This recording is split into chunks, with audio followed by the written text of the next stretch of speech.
Bom, vamos voltar para a última mesa do simpósio. Agora a gente vai falar um pouquinho sobre REA na educação não formal e no ensino superior também. Então, a gente convidou a Andréa Inamorato, do projeto Oportunidade, para falar para a gente do projeto que ela está participando e também de outras iniciativas REA relacionadas ao ensino superior. A Adriana Lucizano, que vai falar para a gente do projeto do Cielo Books, que é um projeto muito bacana, inclusive o livro REA estará no Cielo Books, então isso é uma coisa bem legal. E o Marcelo Akira, da Federal de Goiás, vai falar para a gente de MOOCs e outras coisas afim também no ensino superior. Então eu convido vocês para apresentar. Quem não assinou a lista de presença ainda, por favor, assina ali, está na mesa junto com os livros. Tá? Então vamos começar.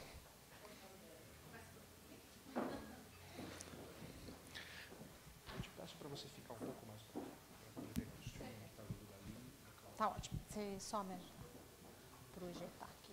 Tá aqui.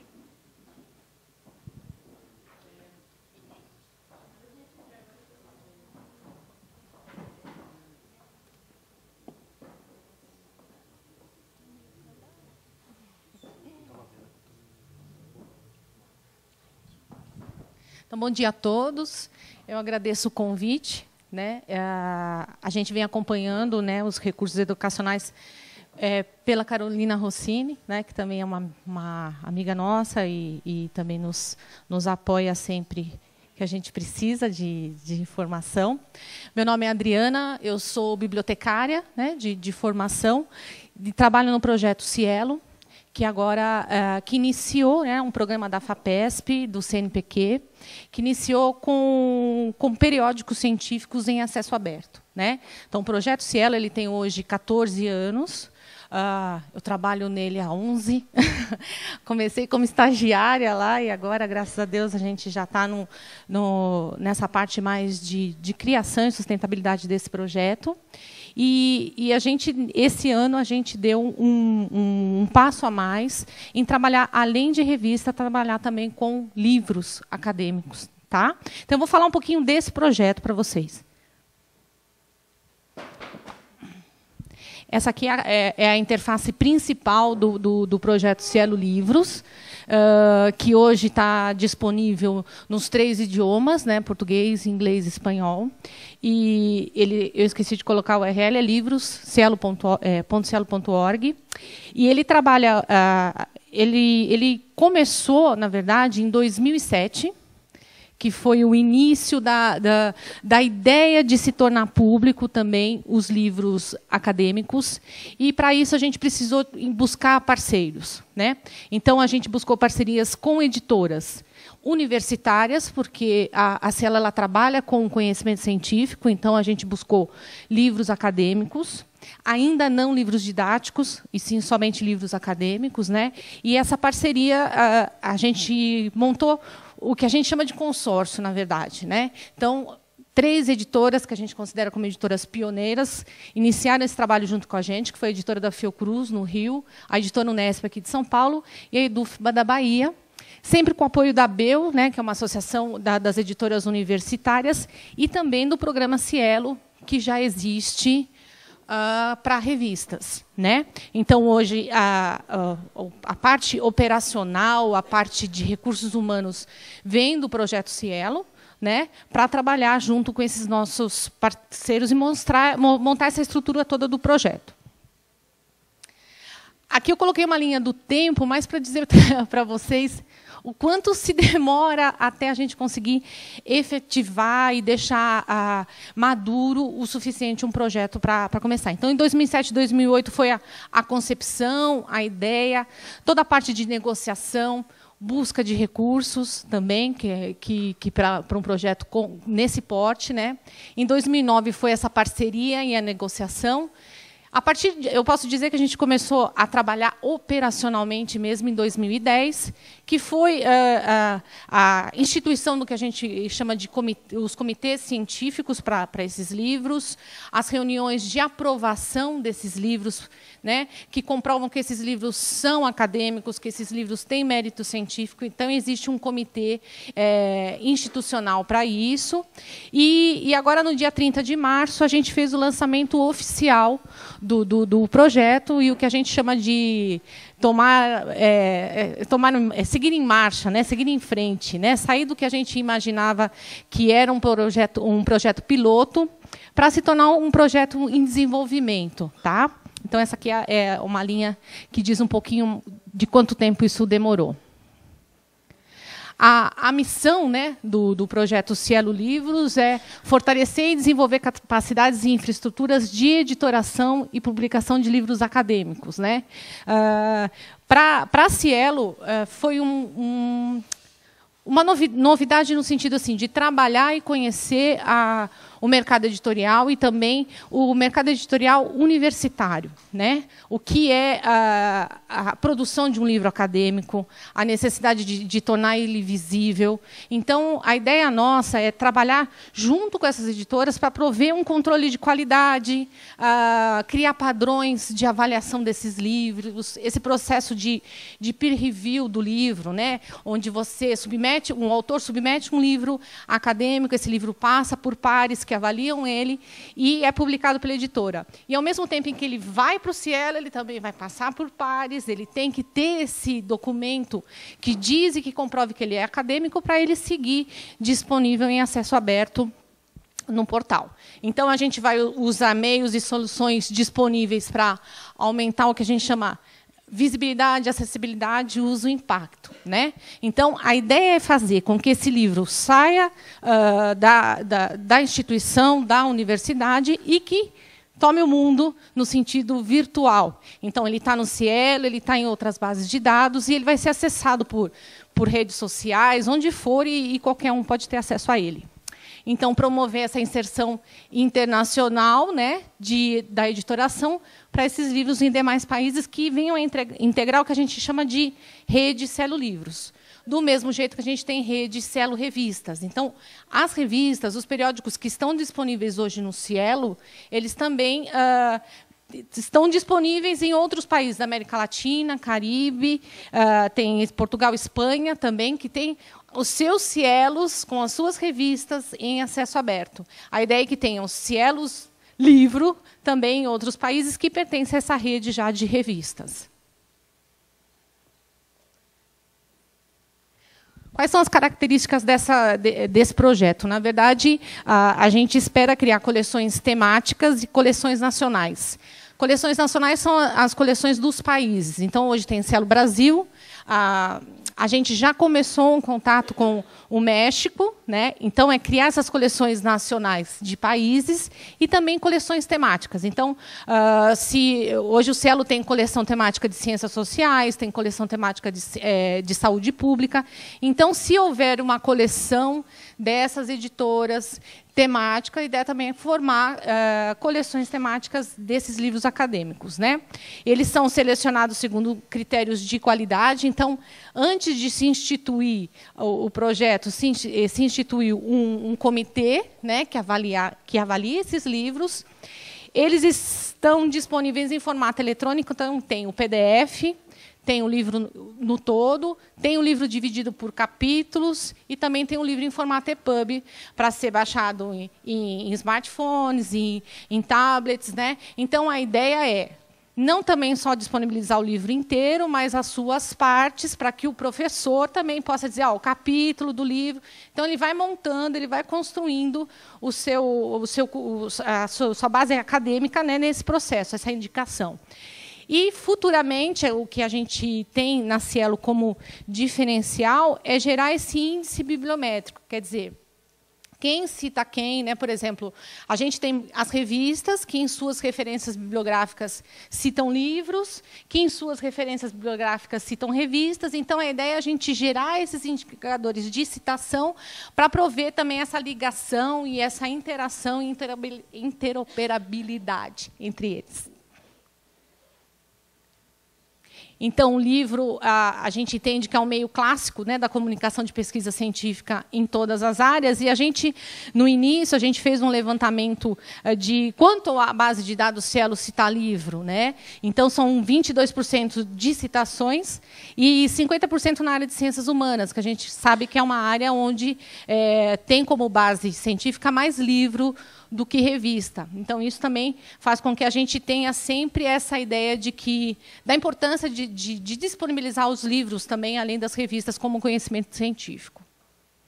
Então, aqui tem um exemplo do que é a rede Periódicos hoje e do que a gente quer fazer com a rede Livros. Quando a gente fala de metodologia, a gente fala no software, ele é livre, porque a gente passa...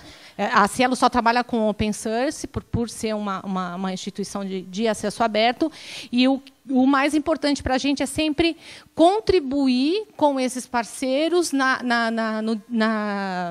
transferência de metodologia. Então, hoje, quando um país adota a metodologia Cielo para a publicação eletrônica das suas revistas e, futuramente, para a publicação eletrônica dos seus livros, essa metodologia é transmitida e transferida de forma também gratuita para que eles possam montar o seu programa, a sua estrutura dentro de cada país.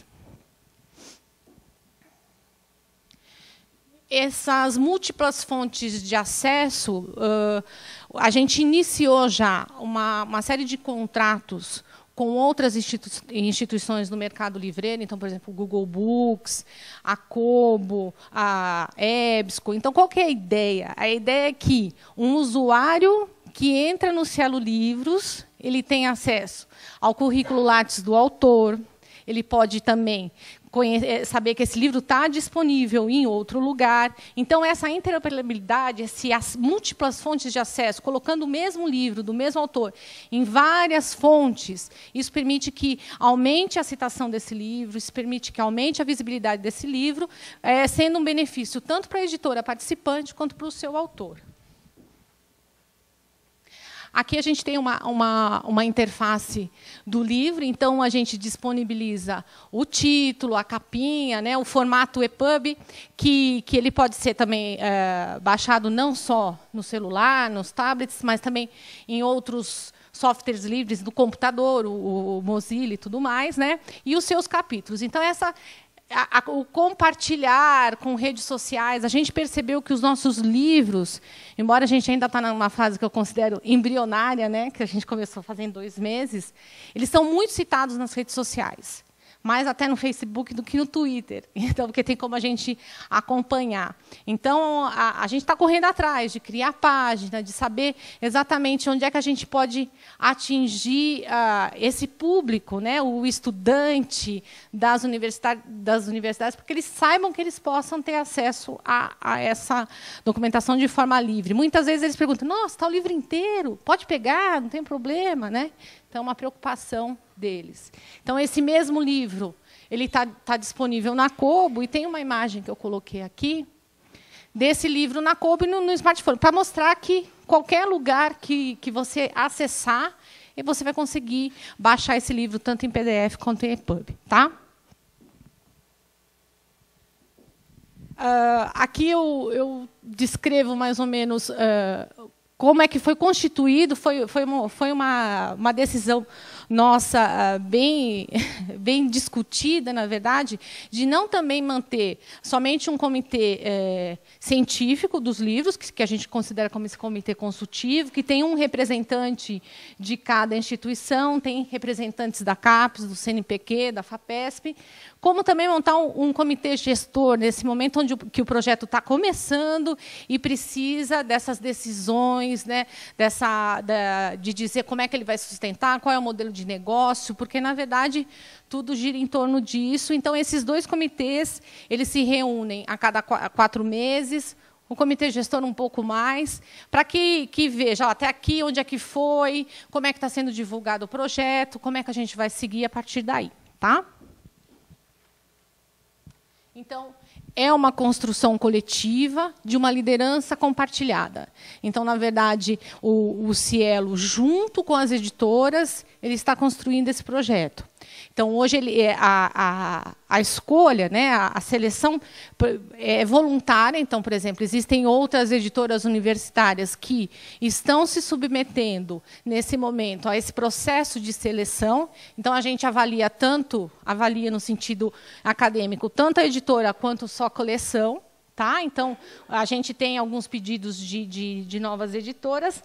Então, essa autonomia de gestão de financiamento, a coordenação, secretaria técnica, plano de ação, a matriz de responsabilidade, quer dizer, quem faz o quê, aonde faz, isso tudo é compartilhado e construído. Né? E construindo, a gente ainda está construindo e colhendo dia a dia o que a gente vem plantando. Então, depois do lançamento, agora a gente teve uma visibilidade maior por conta do lançamento, mas se manter é o que a gente tem buscado agora a partir desse momento. Tá? Então, no portal você tem acesso a informações sobre livros. A gente achou interessante também colocar informações sobre e-books, porque também não é um conhecimento que todo mundo tem. Então, onde eu posso baixar, o que eu posso baixar, qual que é a licença de acesso. Então, também existe isso. A gente criou indicadores, né, de título, autor, e também informações sobre o projeto. Então, quais são esses critérios? Né? O que eu preciso ter como editora universitária para entrar nessa coleção Cielo Livros? Se eu for um autor, eu consigo de forma individual? Né? Ainda não, porque a gente ainda não criou critérios para isso. Mas são perguntas comuns que a gente vem recebendo. Então, a gente colocou o máximo que a gente pode de informação online para que a gente tenha, para que o usuário, no geral, tenha essa informação.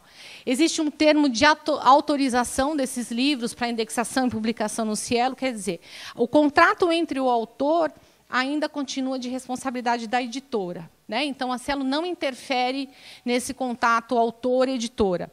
O que a editora contrata, né, fecha com o autor, depois ela transfere esse poder, entre aspas, de publicação e indexação. Então, a Cielo representa a editora, as editoras em eventos, representa as editoras junto a outras bases de dados. Então, a gente entra como um nome institucional representando esse consórcio que está atrás. Tá? Então, também tem termos de referência de adesão da rede. Então, a rede seriam os países. E a gente vem trabalhando ainda nesses documentos, sempre criando novas versões, porque a gente sempre acha alguma coisa aqui que passou. Aqui eu coloco essa foto. Na verdade, foi a nossa primeira reunião. Então, na construção do sistema. Então, o que teria? O que a gente tem que pensar? O download realmente é uma coisa meio indecifrável, mas que depois a gente pôs no papel para poder construir o sistema. Então, a gente usa nas nossas apresentações para dizer assim, que o processo é um caminhar. Tá? Então, tem que construir tecnologicamente, tem que construir academicamente. Então, a gente está o tempo, a gente trabalha em grupo, porque eu não tenho esse conhecimento tecnológico, tenho conhecimento de biblioteconomia, aí junta tudo para a gente poder construir uma coisa que atenda ao nosso público. Então, esse marco, esse modelo de negócios, né? Como é que a gente vai se sustentar? É essa a grande pergunta. Então, o Cielo Livros é um espaço comum de produtos, serviços e eventos. A adesão ao Cielo tem políticas e gestão editorial própria. As editoras mantêm esses direitos e nos autorizam. E os livros são identificados com ISBN próprio para a versão e-book, que o Cielo também provê isso, porque somos nós que buscamos, e os livros que estão em acesso aberto, eles usam a licença CC BY e NCSA, e a CC BY fica por conta de uma opção da editora. Tá? Então, é importante dizer que aparece aqui no fundo, né, na parte final, que todo esse conteúdo do trabalho ele tem essa política, né, esse critério, e que ele usa e que o usuário ele pode compartilhar, ele só não pode comercializar em princípio esse conteúdo para manter a autoria. Ele tem uma sustentabilidade própria, que seriam as editoras, elas aportam, essas editoras pioneiras do projeto, elas aportaram um recurso, tanto para o desenvolvimento quanto para a publicação. Então, elas têm um privilégio no sentido de que elas foram as responsáveis pelo desenvolvimento tecnológico. Então, o portal, uma ferramenta de submissão do livro, né, de forma online, todas as reuniões e tudo mais. Então, os livros abertos, que a bandeira que a Cielo trabalha, e a gente teve que tomar uma decisão penosa de ter alguns livros em acesso restrito, no sentido de comercializá-los e vendê-los. Isso foi uma demanda das próprias editoras, porque as editoras universitárias precisam se sustentar também. Então, a gente vai vender dentro do portal e também vender em outras lojas online fora. Vai, provavelmente, essa parte de comercialização, vai ter um capítulo de degustação, alguma coisa nesse sentido, que ainda está em processo de decisão do modelo exato por esse comitê gestor. Então, a governança, a gestão e a secretaria e marketing. Então, um livro hoje custa, em média, para produzir dentro do Cielo, R$ 1.200. Isso se a gente manter essa escala que a gente tem hoje, porque tem que contar todos esses custos, né? A infraestrutura de tecnologia, a manutenção, produção, o PDF, a marcação aqui está relacionado a essa identificação das referências bibliográficas para fazer esse link, né? E a gente pretende vendê-los não por meio da Cielo, mas por esses intermediários, que são contratos específicos que a gente tem buscado. E como, mantendo aqui, como a gente pretende privilegiar o acesso aberto. Então, esse compartilhamento de recursos humanos e infraestrutura. Então, é o mesmo da Cielo, então a gente compartilha. Então, eu não trabalho só com livro, eu trabalho com revista também, tenho mais outros projetos dentro do Cielo. E a minha equipe também não trabalha só com livros, trabalha com revista. Então, a gente compartilha isso, não existe uma equipe específica de livros. A gente espera contribuir, né, essa contribuição das editoras, com a base no número de livros que elas vão disponibilizar anualmente. Então, se eu pretendo disponibilizar 10 livros, eu tenho que buscar um recurso de R$ 10 mil para poder disponibilizar. A gente precisa dessa sustentabilidade. E a nossa expectativa é desenvolver projetos e convênios com instituições governamentais, né, ou de interesse público, que patrocinem os livros em acesso aberto dentro do Cielo, para que a gente continue mantendo essa nossa ideologia, e, na verdade, não é uma ideologia, na verdade, é essa nossa essência, que é o acesso aberto dentro do Cielo, né? Então, o pessoal se assusta um pouco quando a gente fala: vocês vão vender livro? Para a gente também é novo, né? Mas a gente queria manter essa sustentabilidade das editoras. Elas precisam também dessa visibilidade e desse intercâmbio, que muitas vezes elas não conseguem por meio próprio. Então, a gente precisa manter isso e tomar a frente das editoras nesse sentido de dar essa visibilidade toda. As nossas pendências, nossos desafios e finalmente, a conclusão. Então, a gente ainda espera fechar esses contratos, porque isso também é um negócio muito burocrático.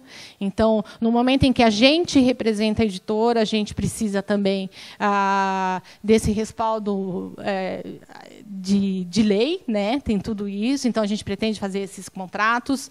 Esses apps, que são esses dispositivos que, para facilitar cada vez mais que qualquer sistema operacional acesse, qualquer celular acesse, tudo isso a gente vem desenvolvendo.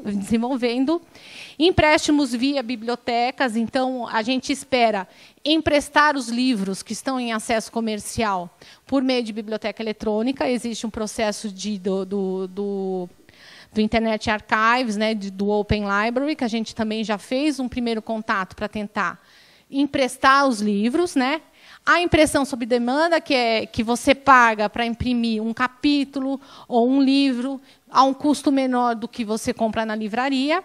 Então, a gente ainda tem bastante coisa pela frente. Os desafios são manter esse controle de qualidade, a marcação das citações, e gerar esses indicadores de desempenho, fechar o nosso modelo de financiamento. Como é que a gente vai seguir? Então, vai dar certo? É assim? Cobrando R$ 1.000 é suficiente? Não é suficiente? Como é que a gente vai seguir? Então, a gente precisa fechar.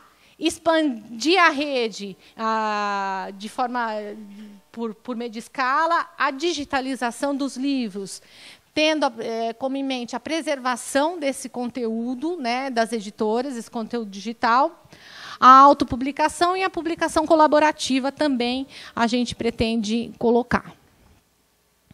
Concluindo, né, a gente acha que até agora a gente conseguiu construir coletivamente de uma forma bem sucedida, né? Essa inserção das editoras universitárias nesse cenário internacional de e-book foi uma coisa muito bacana, porque a gente não eram todas das três, somente a Unesp já vendia e-book no seu site, mas as outras não. Então, prover esse formato EPUB de um livro que, no caso da Fiocruz, a gente teve muito disso, de um livro que era um único, impresso, guardado naquele lugar, então a gente conseguiu digitalizar e tornar ele público em formato EPUB. E também a gente espera ter a Cielo como uma referência de indexação e publicação desses livros acadêmicos, né, em formato digital, seguindo o modelo do Cielo periódicos. Então, a gente sabe que tem uma longa jornada. A Cielo começou com 10 periódicos, a gente começou com 3 editoras, e aí a gente foi mudando muito com o tempo, e a gente espera oferecer para a comunidade científica, né, para a comunidade acadêmica, sempre livros de qualidade, revistas de qualidade, com o que a gente diz, com esse selo Cielo que provê isso. Obrigada. Aqui é o Twitter, que a gente gosta de divulgar. Nos sigam, por favor.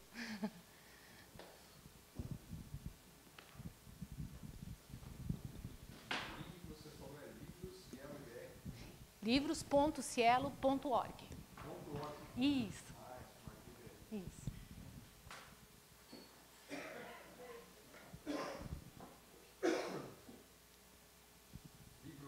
Livros. Você põe books, vem também. Você põe livros, vem também, que a gente fez a interface nos 3.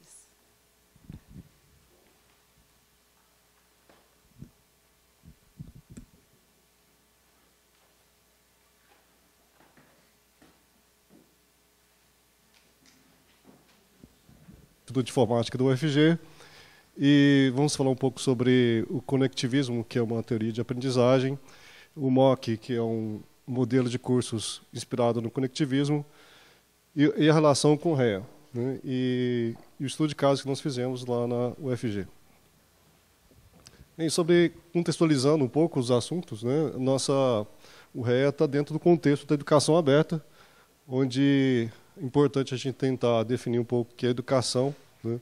Não podemos pensar o conceito de educação somente como aquele conceito tradicional, né? E pesquisando um pouco sobre o conceito de educação, vi sobre que tentar, na própria Wikipedia tem lá, meios de passar objetivos e hábitos de um grupo de pessoas, ou englobar processos de ensinar e aprender. Essas são as duas definições que estão lá na Wikipedia. E a educação, como um todo, são processos, né, muito complexos, né, que envolve a camada física, que envolve computadores, salas, acesso à internet, a lógica, que envolve os livros, todos os REAs que a gente usamos, os vídeos, etc. A parte simbólica, que vem os processos de aprendizagem, as relações entre professores e alunos e a prática pedagógica. Então, tem todos esses aspectos. E cada movimento tenta trabalhar em cima de uma parte, né? Então, a gente percebe que para a gente produzir REA, ou trabalhar em cima de teorias de aprendizagem ou pedagogias que explorem melhor o REA, nós percebemos que falta muito ainda a se trabalhar em cima dessas metodologias. Bem, sobre educação aberta, né, essa é a educação como um processo para poder ser acessível a todos como um direito universal. Eu li uma parte do capítulo do Theo que ele fala de um filme onde um aluno consegue entrar na universidade, mas tem dificuldade de pagar e comprar os livros para poder estudar. Então, são vários aspectos, né, não só acesso ao material didático, acesso à universidade, né? Então, são vários pontos, né, onde a gente vê que há necessidade de estar acessível. E sobre REA, nós entendemos como um artefatos educacionais disponíveis sob licenças livres para as pessoas poderem acessar. O conectivismo, ou teoria de aprendizagem conectivista, vou estar hora falando conectivismo, hora teoria de aprendizagem conectivista, e se baseia numa forma de definir conhecimento, diferente dos modelos tradicionais. Então, define conhecimento como algo que é baseado nas conexões entre conexões internas, por exemplo, no nosso próprio cérebro, né, que são basicamente são redes, e também redes também de conhecimento fora entre pessoas, seres, dispositivos, né, e dispositivos formando redes também. Então, se baseia nessas ideias. O MOOC já é pelo termo, né, que está colocado, são Massive Open Online Courses, né, isso que é o significado da sigla. Ele é inspirado no conectivismo, né. Nós vamos ver lá para frente que existem outros cursos de MOOC também que não estão seguindo exatamente a linha conectivista. Bem, sobre teoria de aprendizagem, né, nós podemos ver que existem 3 teorias de aprendizagem já bastante estabelecidas, que é o behaviorismo, o conectivismo e o construtivismo. Aí vem o conectivismo com novas ideias, né, sobre de como fazer com que o conhecimento seja criado, seja elaborado. Como ocorre a aprendizagem? No caso do behaviorismo, né, que a ideia, o mais conhecido exemplo, por exemplo, as ideias de Skinner, da máquina de aprender, né, onde as crianças aprendiam por meio de estímulo e resposta, que é a ideia de você observar, né, o comportamento das crianças, né. E o cognitivismo já é um intermediário entre o que é o construtivismo. O construtivismo, nesse caso, ele acredita que o conhecimento se dá muito internamente. Então, o que é importante é que a criança internaliza, as transformações que ocorrem dentro do cérebro da criança. O cérebro do aprendiz, na verdade. Não falando só criança, porque a criança foi os primeiros objetos de estudo dos pesquisadores, né? E o cognitivismo envolve muito essa relação. Ele está focado, ele está entre o behaviorismo e o construtivismo, está muito focado nas interações entre o aprendente e os objetos que ele pode interagir. O professor, né, e até também um computador, por exemplo, que ele pode interagir. Então, nós temos aí várias ideias, né, de como pode-se aprender. O conectivismo veio numa época onde houve a rede, a tecnologia, né, há condições de ter algumas condições de você ter novas formas, novas ideias de como se pode se criar conhecimento. E aí tem vários aspectos diferentes de como se pode definir o que é aprender e como ensinar, né? Então, enquanto que uns acham que o ensinar é estimular e observar a resposta, outros acham que a socialização dos conhecimentos, que o pessoal da linha mais, né, outra linha, tem outros que querem que é uma duplicação, né, uma transferência de conhecimento, que o conhecimento, que aprender é uma transferência de conhecimento. Outros, enquanto que o conectivismo, a ideia é a formação de nós, formação de redes, né, que essa que é a ideia do conectivismo. Do ponto de vista das características, né, nós temos alguns princípios que se dizem o que é um curso conectivista, né? Então, quando a gente fala que um curso é conectivista, ele tem algumas características, por exemplo, do mock, né? Quando se fala assim mock, né? O massive, no caso aí, que é uma palavra correspondente no português chamada massivo, pouco utilizada, significa curso sem limites de participação. Algumas pessoas poderiam traduzir massive por ensino massificado, né? Mas a ideia de massive, nesse caso, não é a massificação, onde cada aluno aprende de forma massificada, padronizada, né? A ideia, nesse caso, massivo, significa mais para o lado da questão de ser um curso escalável, de ser um curso sem limites participantes. Essa que é a ideia do massivo. A questão do aberto, né? Conteúdos REAs fazem parte desses princípios característico do MOOC. E o online, que é a ideia onde as interações ocorrem através da rede. Então, quando você aplica um MOOC, você está aplicando baseado nesses princípios aí. Aí tem também um desenho de quadro parecido com aquela ideia que a gente usa um quadro para fazer um brainstorm, né? Então, muitas vezes o pessoal faz um brainstorm e aí perceberam que as diferenças entre do que a gente quer formar, essa formação de rede, né, e formação de grupos, né? Há muitas pessoas que usam na educação à distância o Moodle, que é baseado basicamente uma transposição da sala real para uma sala virtual, né, em cima do Moodle. Então, as ideias do Moodle são umas ideias de criar-se grupos, né? A ideia do conectivismo é a ideia de criar redes,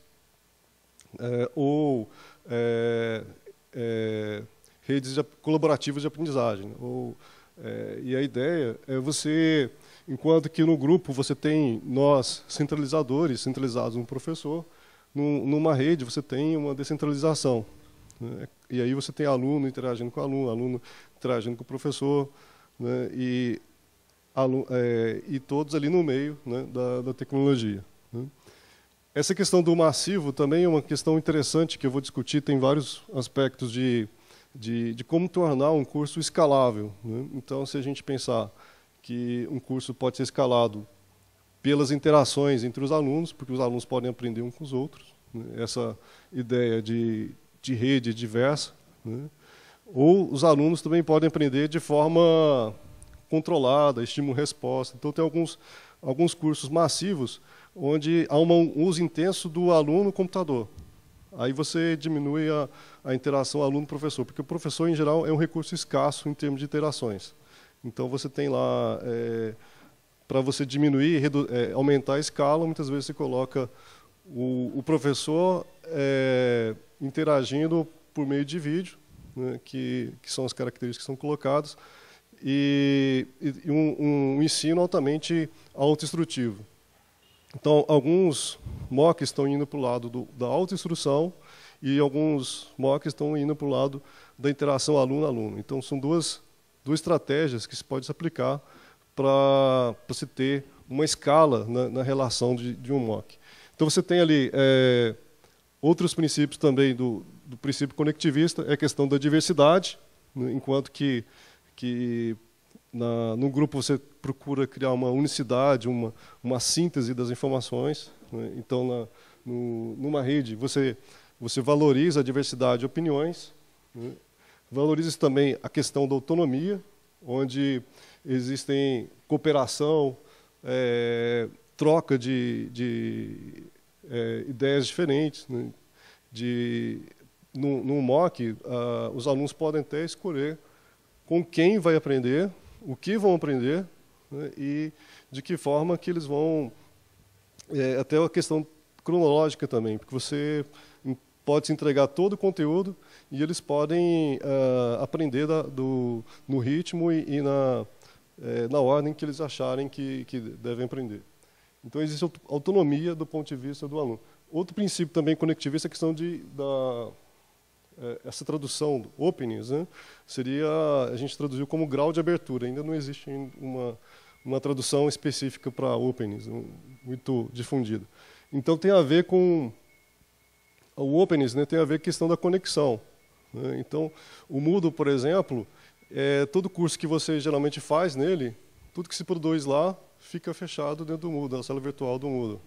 Enquanto que os ambientes que têm um grau de abertura maior, a ideia é que possam ser indexados por mecanismos de busca, que possam ser achados.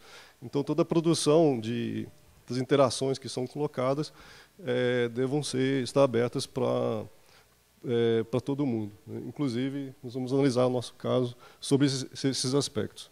A questão de conectividade também, né, envolve a conversação entre as pessoas, a questão de ser distribuído, a questão democrática das pessoas poderem se conectar. Esses aqui são os princípios, né? Autonomia, diversidade, o grau de abertura, a conectividade e a interatividade. Então, esses que são os principais aspectos do MOOC. Envolve a liberdade, a autonomia do aluno, a diversidade envolve evitar o pensamento em grupo, que seria um grupo dominar um pensamento, alguma informação levada em massa, né? A ideia seria evitar o pensamento comum, né? O senso comum, tentar criar essas reflexões que possam aumentar a profundidade. Quando você tem diversidade e não tem unanimidade, né? Então você consegue criar um MOOC mais rico em termos de curso, um curso mais rico. A questão do grau de abertura, o REA está dentro desse contexto, né, de ser acessível, e a ideia também é a questão da valorização das conexões, dessa interatividade. Então, o conhecimento envolve essa conexão. Bem, uma das coisas que tem acontecido muito recentemente em termos para o público é que tem surgido os cursos da Stanford e da Khan Academy, e eu coloquei ali separado o MOOC, porque o MOOC tradicionalmente ele veio antes, né, e vieram os cursos da Stanford e Khan e não sendo considerados, né, rotulados como MOOC, e tem algumas diferenças. Enquanto que no MOOC há um acesso direto aos facilitadores. Então, você tem ali o acesso direto. No Stanford e da Khan, na verdade, você tem acesso a vídeos. Você não tem a garantia que você vai ter acesso aos tutores que vão estar participando, né? Então, você faz, na maioria das interações, são conteúdos autoinstrucionais, as pessoas interagem com o computador, né? Há uma classificação de performance. Então, no Stanford, na Khan Academy, por exemplo, você tem uma espécie como se fosse um estilo videogame. Então, quando você entra aqui no Khan Academy, você tem tópicos que você vai passando e vai podendo ir para a próxima fase, né? Então, são materiais autoinstrucionais, podemos pensar que de certa forma, até inspirados na teoria behaviorista, um pouco cognitivista também, né, nesse aspecto aí. Então, ele é baseado em desafios, né, você tem interação, você responde, tem resposta na hora, né. Só para ter uma ideia do impacto disso, são 3.200 vídeos, né, e tem milhares de pessoas que acessam e trabalham também.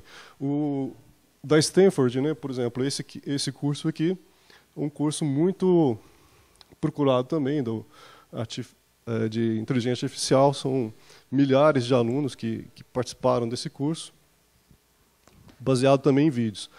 Para você ter uma ideia de como a coisa cresce também, já existem empresas, por exemplo, de uma startup feita por um aluno do ITA, chama-se QMágico, que também está começando a encontrar mercado para poder vender conteúdo com esse estilo Khan Academy e Stanford. Voltando aqui.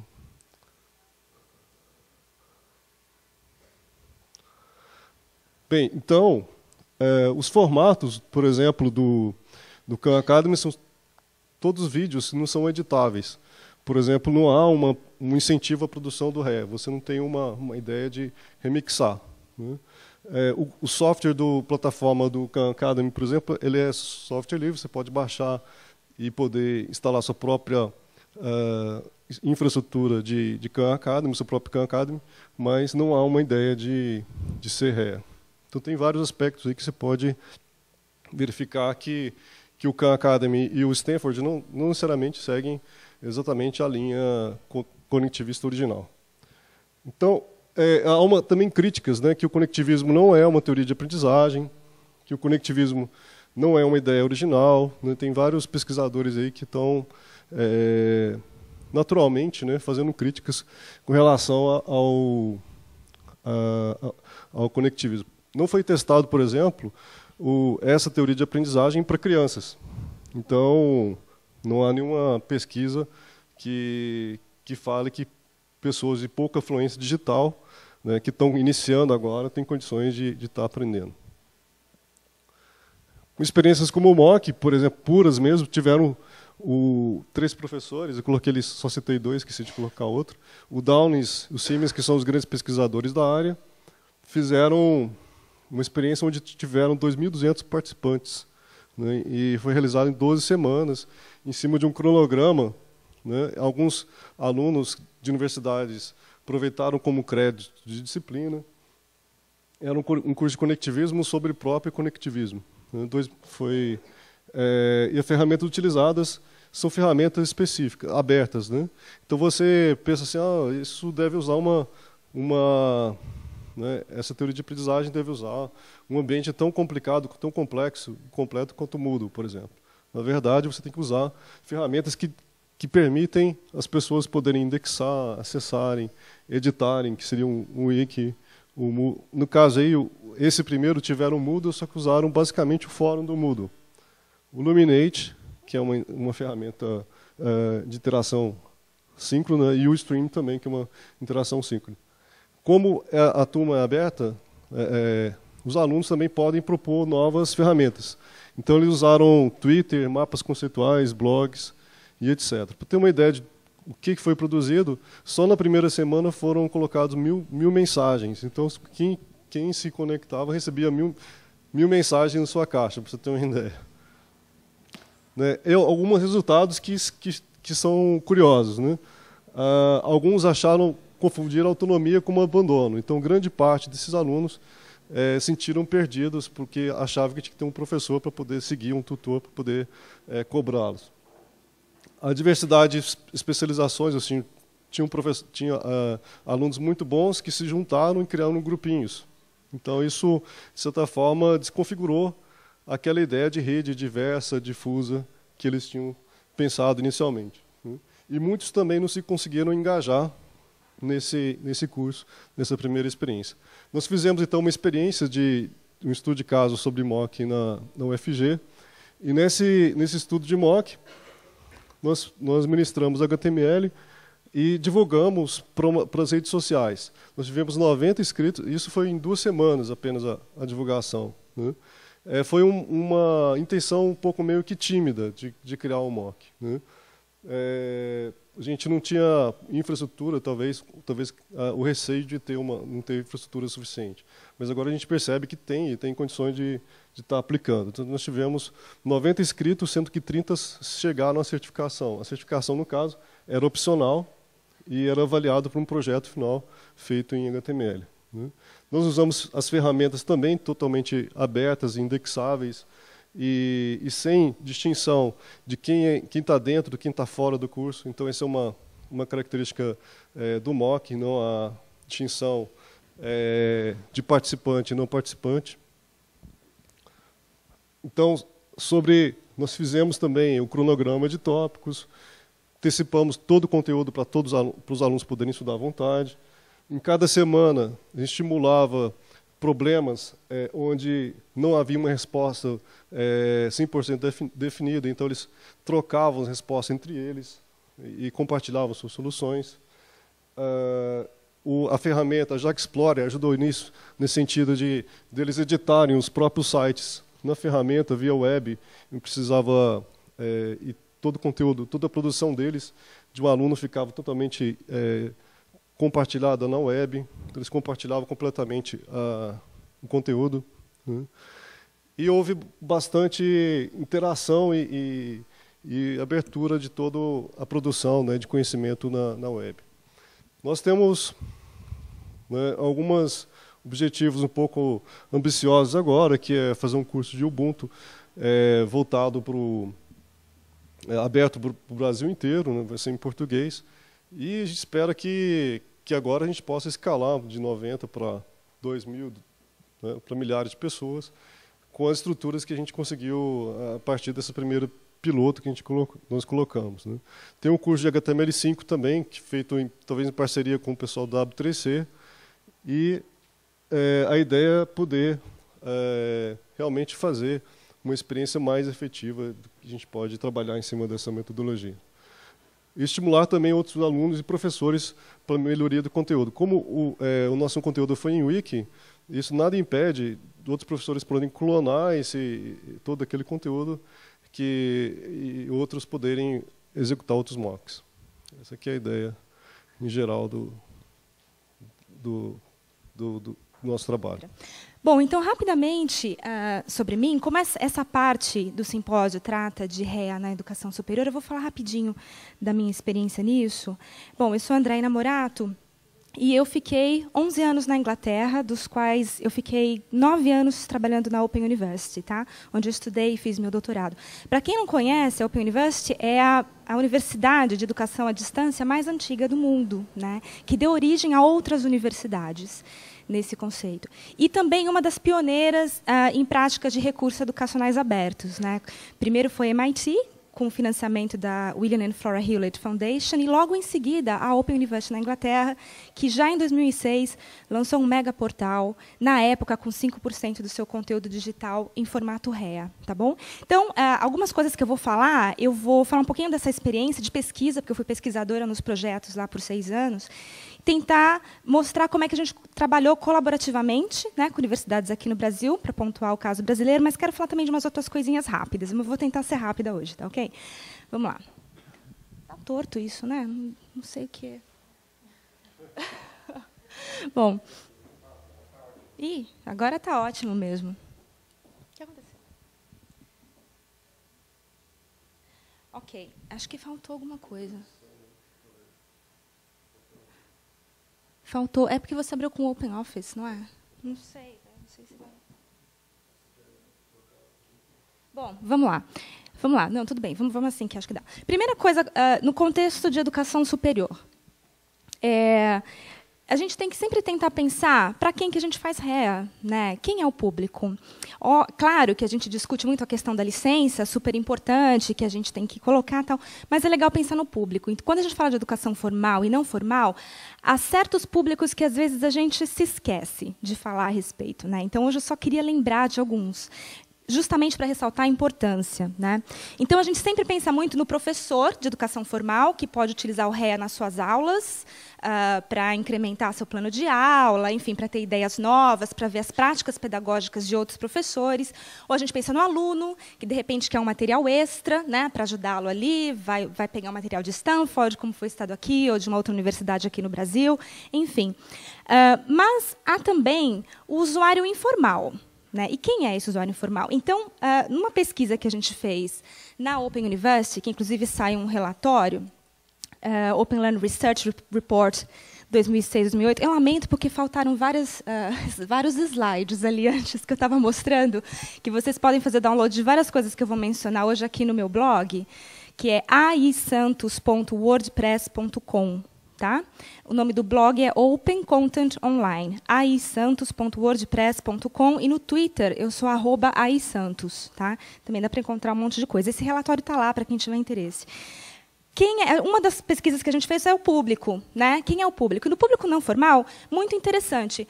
A gente encontrou alunos, né, eu diria, alunos que querem, ou pessoas que querem, estudantes que querem fazer uma educação superior, tá? Mas ainda não têm certeza do que eles querem cursar, porque acontece muito, a pessoa se matricula, na metade do curso ela fala, não era nada disso, desisto, vou mudar. Então, é legal por isso, né? Quando as universidades disponibilizam partes dos seus cursos online, o futuro estudante ele pode testar. Primeiro, para saber se ele tem um perfil para estudar à distância, se ele vai ter essa disciplina, né? Se ele for escolher um curso à distância, que está crescendo muito aqui no Brasil, principalmente aqui no Brasil. A gente precisa muito, né, de educação à distância. E também para ver se ele vai gostar do conteúdo, né? Então, a gente percebeu que esse era um perfil. Tinha muita gente que usava, que fazia os cursos REA para ver se era aquilo que ela queria, se ela gostava do conteúdo, da forma de estudar. Outro público, pessoas aposentadas, né?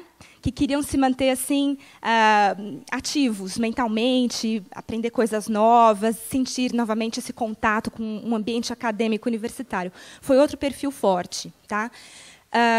Quem mais? Nós tivemos o perfil também de profissionais, gente que já passou pela educação superior, muitas vezes até lato sensu, mestrado, mas falou assim, puxa, eu queria continuar fazendo alguma coisa de formação continuada, eu vou ver o que a Open University oferece, eu vou ver o que a Universidade X ou Y oferece, para ver se eu preciso entrar de novo na educação formal, ou se só com essa informação disponível aqui eu consigo continuar me atualizando, né, na minha carreira.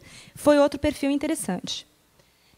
E mais interessante ainda, isso muito europeu, talvez não se aplique diretamente ao Brasil, em menor escala, porque a gente aqui tem uma realidade diferente, mulheres grávidas, né? Porque na Europa há muita dificuldade das pessoas terem uma babá para cuidar dos filhos, por exemplo, nos anos iniciais. Né? Então, geralmente, um dos pais fica em casa, e na maioria das vezes é a mulher. Né? Então, ela se sente meio... Ela fica meio assim, chateada de ter que sair do trabalho, né? E sair e não poder frequentar a faculdade. Ou nada. Então, ela falou assim, não, vou estudar dessa forma. Foi um público grande, tá? E depois com filhos pequenos. E a mulher também que acha que não tem muito... Nossa, ficou tudo errado. Não tem muito tempo, né, para estudar. Outra coisa, deficientes físicos, com vários tipos de deficiência. Tá? Foi outro público interessante. Então, quando a gente pensa em por que fazer REA, né, há várias razões. E essas talvez são as mais fortes, quando a gente pensar que está atingindo um público que não teria muita possibilidade. Pessoas na prisão. Olha só, haviam cursos específicos para pessoas que estavam na prisão, feitos por meio de REA, tá? Que não tinha certificação, mas era uma forma de ajudar, né, na reformulação, na reinserção dessas pessoas na sociedade. Tá? Bom, ok. Não está dando muito certo isso aqui. Se der, seria ótimo. Porque os meus slides não estão aparecendo, desculpem. Bom, tudo bem. Então, a primeira coisa que eu queria falar hoje era para a gente pensar nos possíveis públicos de REA. Tá? Quando a gente está pensando em REA. Inclusive, ontem me perguntaram, existe pesquisa que fala sobre REA, uso de REA para deficientes visuais? Por exemplo, existem formas da gente oferecer material. Né? Pensa assim, estou oferecendo um texto, por que eu não ofereço esse texto gravado também? Essa que é uma questão de abertura e acesso a material. Né? Você poder oferecer várias modalidades para ter uma amplitude de público que vai ter acesso a esse material. Será que eu posso pedir para alguém fazer a leitura desse texto no estúdio, para uma pessoa que tem uma deficiência visual poder escutar isso aqui? A Open University faz muito isso, com voluntários. Tal. Então, são ideias para a gente inovar e tentar ampliar o acesso realmente. Não é apenas uma questão de licença REA, mas também como a gente faz REA. Né? São coisas que caminham juntas. Tá? Bom, aí outra coisa que eu queria comentar com vocês, que é uma coisa mais conceitual, que eu trato um pouquinho no capítulo desse livro que saiu agora, que é a questão do conceito de abertura. Tá? O que é educação aberta e o que é REA? Muita gente trata a educação aberta como sinônimo de REA, tá? Mas, na verdade, não é a mesma coisa. Se a gente pensar conceitualmente um pouquinho. Educação aberta existe há muitas décadas, tá?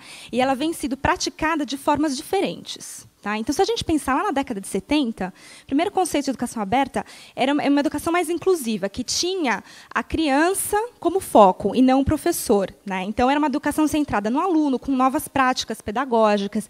Essa era uma forma de abertura. Ótimo, já melhorou, obrigada. Bom, paralelamente a esse primeiro conceito de educação aberta, é difícil precisar quando foi o primeiro conceito, mas na década de 70 já tinham vários estudos. É o anterior. Obrigada, gente. Ótimo, obrigada. já tinham vários estudos. E uma coisa que surgiu no finalzinho da década de 60 foi a Universidade Aberta Britânica, né, que na época era chamada de Universidade do Ar. Modelo inovador. As pessoas na época falaram, nossa, vai ser uma universidade sem qualidade. Onde já se viu o aluno estudar pela televisão? Parceria com a BBC, na época, uma coisa muito interessante. Tá? Mas a Open mostrou qualidade. Tá? Ela tinha que competir com Cambridge, Universidade de Oxford, mostrar que podia ser uma universidade autônoma. E foi por meio da qualidade no seu material e na formação dos alunos que ela conseguiu provar isso. Tá? Então, isso que é interessante, a gente pensar no conceito de educação aberta, sendo uma educação que amplia o acesso, de certa forma, à educação. No caso de abertura da Universidade Aberta Britânica, onde é que está a abertura? No fato de que você não precisa, por exemplo, no caso do Brasil, ter completado o 2º grau para entrar na universidade. Aqui é pré-requisito, não é? Em qualquer universidade. Imagina que a Universidade Aberta Britânica veio com esse conceito assim. Lá eles chamam de A-levels, o que seria o nosso 2º grau. Você precisa de no mínimo 4 para entrar numa universidade. Lá você com 2 entra.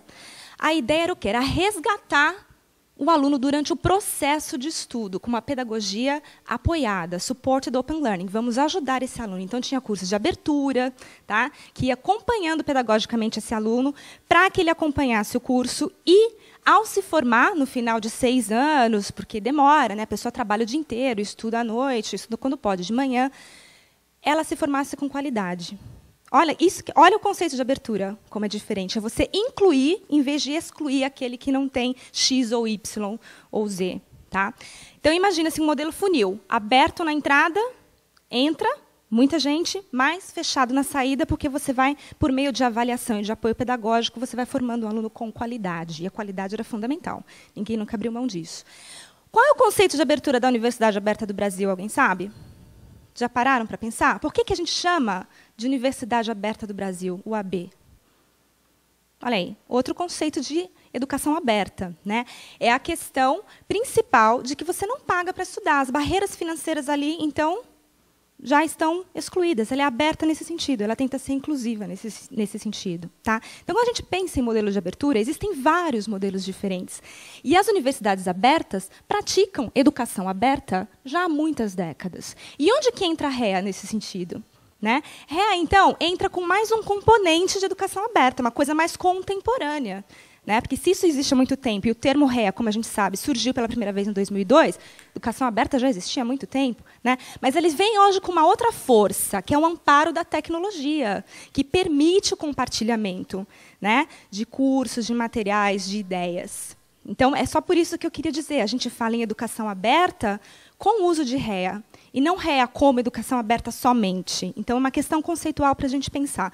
E que ótimo que a gente, hoje em dia, tem tecnologias que nos permitam realmente ampliar o espaço da educação aberta, trazendo isso para uma rede, né, a rede mundial, com o uso de tecnologia. Isso é muito bacana. Tá bom?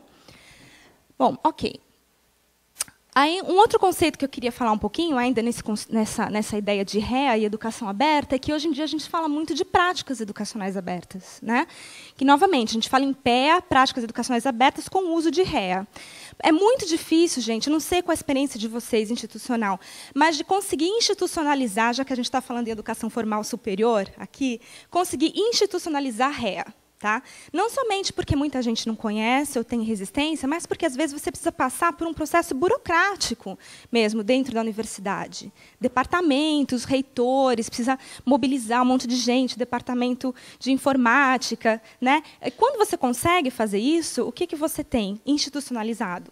Práticas educacionais abertas, que permitem a utilização de REA de uma forma institucional. Né? E isso é muito bacana. Tá? Então, foi por meio do projeto OPAL, que terminou em 2010, que eles cunharam esse termo PEA, que tem tudo a ver com o uso de REA nas práticas educacionais institucionais, principalmente. Tá? Bom, e é justamente nesse contexto de PEA que eu queria apresentar o projeto Oportunidade, tá? Muito rapidamente. Quanto tempo eu tenho, Theo? Ótimo. O projeto Oportunidade está começando esse ano. Ele é um projeto de 3 anos, ele termina em 2014, em essência, o período de financiamento. Tá? Ele é cofinanciado pela Comissão Europeia e ele é um projeto que envolve 12 países como parceiros principais. Tá? Então, nós temos 4 na Europa, Itália, Espanha, Reino Unido e Portugal, desculpa, não França, e mais 8 países na América Latina, dos quais o Brasil faz parte. Quando eu trouxe esse projeto para o Brasil, eu convidei a Universidade Federal Fluminense para fazer parte, executar esse projeto, e fiquei muito feliz que eles aceitaram. Então, a gente está trabalhando junto nisso. Tá? Qual que é a ideia do projeto Oportunidade? Realmente disseminar o conceito de REA por meio de práticas educacionais abertas, institucionalmente, em instituições de ensino superior. O foco é ensino superior. Formação continuada de docentes universitários na produção e uso de REA. Tá bom? Então, a gente está criando um curso de 80 horas, gratuito, oferecido online, um curso à distância. O parceiro principal que está desenvolvendo esse curso é o pessoal da Espanha, da UOC, da Universidade Aberta de Catalunha, mas todos nós colaboramos, tá? Para que, numa rede de colaboração, a gente possa oferecer essa oportunidade de troca com professores das universidades que colaboram com a gente nesse projeto. Então, é formação continuada em REA. Outra coisa interessante que a gente está tentando fazer aqui é pedir para que as instituições que colaboram com a gente pensem no que a gente chama num roadmap, num plano institucional de implementação de recursos educacionais abertos. E aí que, por meio da troca entre as universidades e o apoio dos parceiros do projeto, a gente quer contribuir com essas instituições para que criem esse mapa de implementação. Tá? E isso realmente é bastante complicado. A gente está em fase de recrutamento de universidades colaboradoras no projeto. Então, só para vocês terem uma ideia, eu falei que são 12, né? 4 na Europa, 8 na América Latina. A ideia é que nós tenhamos 60 num total, universidades colaboradoras, que cada um desses países da América Latina tenham 7 ou 8 colaborando, né? Então, para criar um hub principal. Então, a gente está criando o hub do Brasil. Tá? Então, a gente tem a Universidade Federal Fluminense executando o projeto, tentando conseguir universidades colaboradoras para a gente levar o projeto até o final. Então, no momento, a gente tem, olha aí, a gente tem Rio de Janeiro, Paraná, Rio Grande do Sul, Minas Gerais, está vendo? Tudo sudoeste. Né? Só ontem, eu estava no Paraná fazendo uma palestra com o pessoal da Universidade Estadual de Maringá, e eu conheci uma professora do Amazonas que falou, poxa, legal, quero entrar. Porque a gente precisa de representatividade do Norte e Nordeste do Brasil também. Né? Vocês podem perceber, quando a gente fala muito em REA, tudo acontece nessa região sudoeste. É muito difícil encontrar Norte e Nordeste bastante envolvido.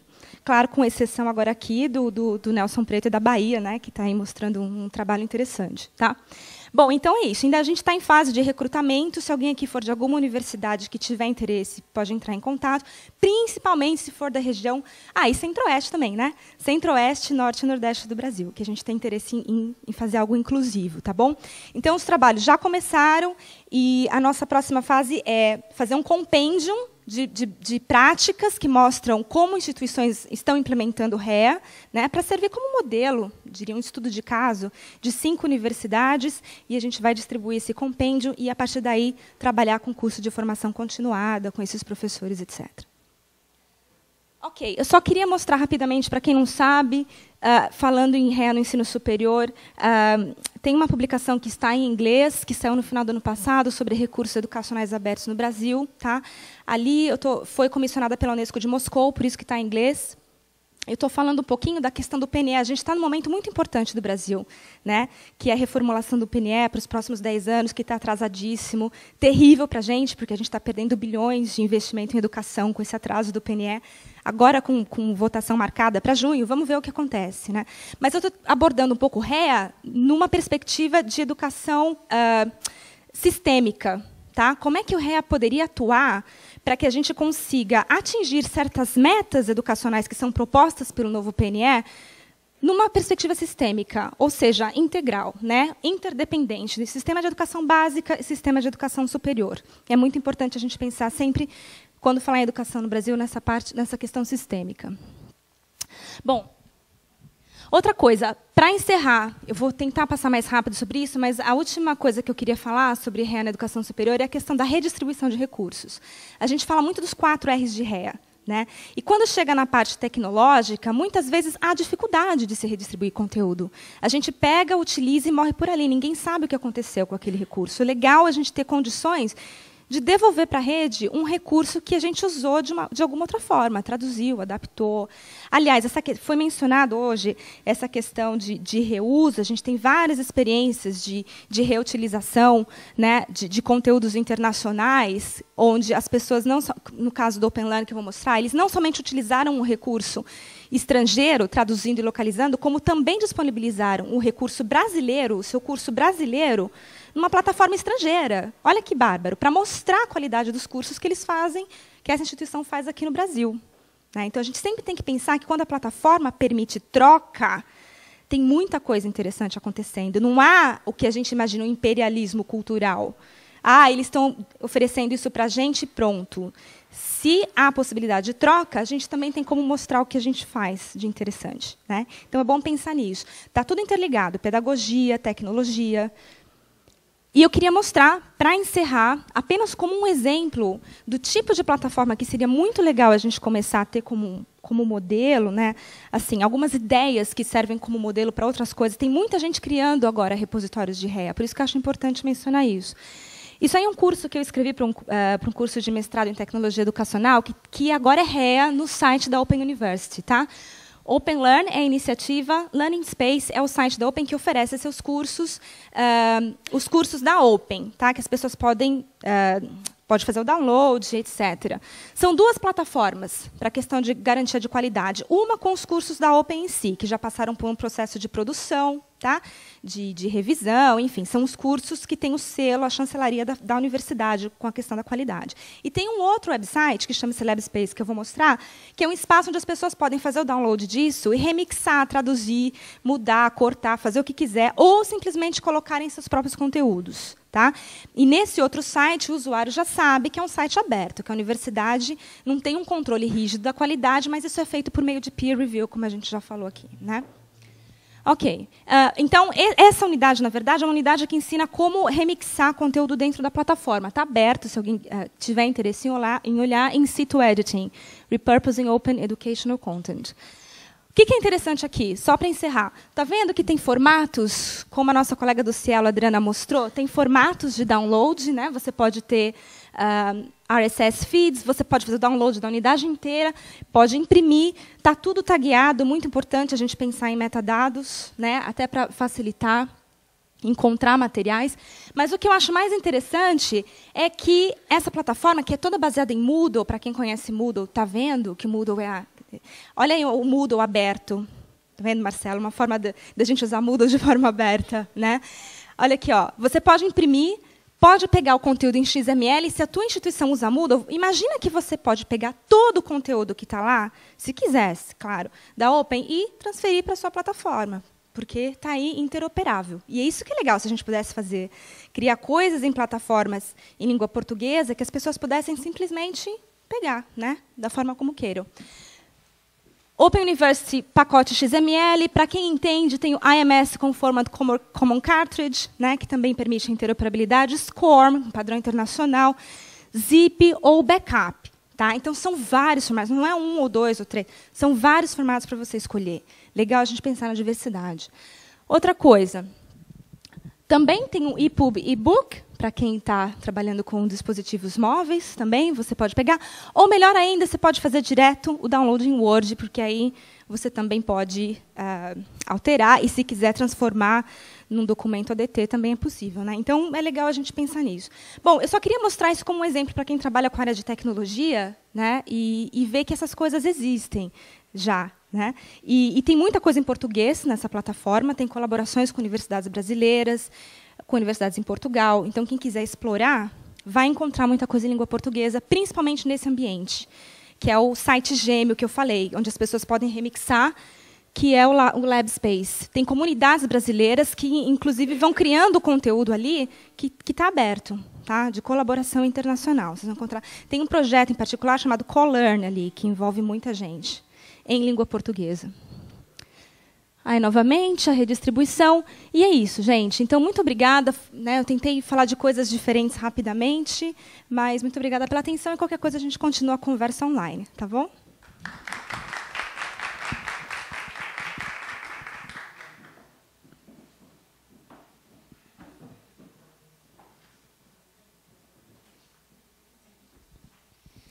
Pessoal, vamos abrir para perguntas, comentários, ideias. Mais uns 5 minutinhos. Eu sei que a gente já está aqui faz um tempo, mas se vocês tiverem perguntas, comentários, fiquem à vontade. Claro. A ideia é que você venha mesmo. Assim a gente te filma e te grava. Ah, mas tem que gravar. Gente, boa tarde. Meu nome é Paulo Sampaio, eu sou da Universidade Metodista. Eu estou aqui para falar para vocês, não que longe, assim, numa questão de autopromoção, mas eu queria falar um pouco sobre o projeto é um projeto pessoal, é minha dissertação de mestrado. E, intuitivamente, há 3 anos atrás, eu comecei a trabalhar com a questão de recursos abertos, de educação e REA, na verdade, né, que agora esse é o termo que eu vou passar a usar. Por quê? Porque eu comecei a trabalhar na minha dissertação de mestrado, e já lá no começo, trabalhando, mas assim, voltado, como eu faço comunicação social, o meu projeto ele é mais voltado para o lance da comunicação, né? E não tem como você falar da comunicação usando REA se você não falar da educação.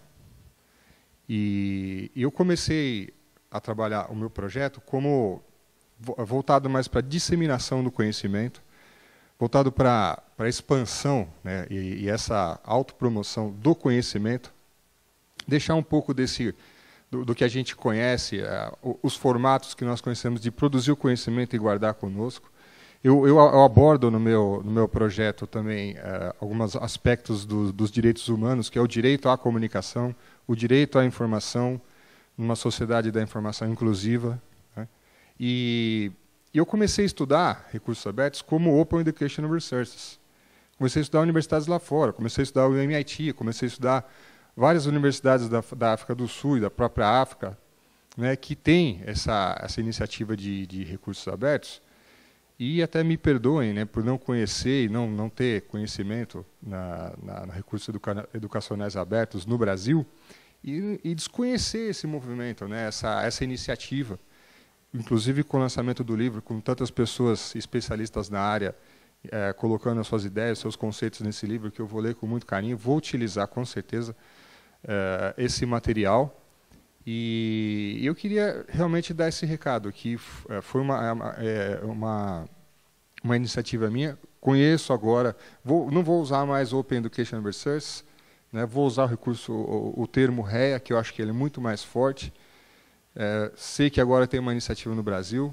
E eu só para finalizar, esse meu projeto de mestrado, eu sou orientando do professor Fábio Josgilberti, lá da Universidade Metodista, e o meu projeto ele tem uma pesquisa a campo, né? Eu incluí no meu projeto uma pesquisa a campo. O que eu vou fazer? Eu vou usar o meu trabalho, ele usa recursos educacionais abertos e o licenciamento livre, né, do ponto de vista da ótica da comunicação, voltada para a educação. E no meu projeto eu inseri, né, em parceria lá, lógico, com o meu orientador, sob a orientação dele, uma pesquisa que nós queremos mapear quanto que a comunidade docente conhece de recursos educacionais abertos, o quanto que eles estão susceptíveis a utilizar esse tipo de recurso, o quanto que eles utilizam de licenciamento do tipo Creative Commons, né? O que é, se eles conhecem, se usam, e se não conhecem nem usam, qual seria, por exemplo, o grau de resistência que eles teriam, ou de abertura, para fazer uso desse tipo de material. Você pegar um material que está pronto, remixá-lo, reproduzi-lo, ou você criar alguma coisa e ter essa afinidade, ter essa iniciativa de compartilhar com os demais. Então, eu acho que vai ser interessante. Agora eu vejo, né, participando, inclusive, desse simpósio que nós estamos aqui, desse evento, eu vejo quão importante também é você fazer um mapeamento.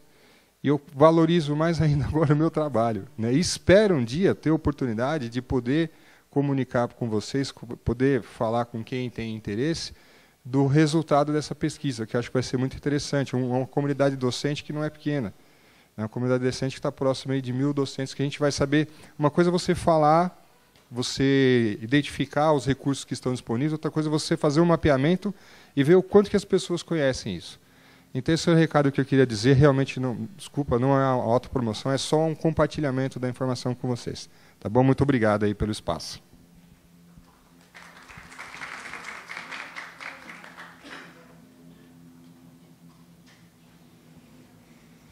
Mais alguma pergunta?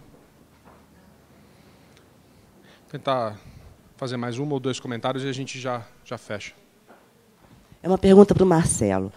Eu sou Cristina, da UNB, e você fala de uma experiência que foi feita com MOOC e coloca como resultados a falta de engajamento, dificuldade de engajamento, a confusão entre autonomia e abandono, né? E esses são problemas, e a formação de grupos internos. Esses são problemas clássicos da educação à distância. Quem trabalha com isso sabe que os três são problemas clássicos. E aí você coloca como ações futuras a melhoria do conteúdo. Aí a minha pergunta é: vocês têm em mente alguma coisa que tente reverter esses problemas retratados por esses resultados?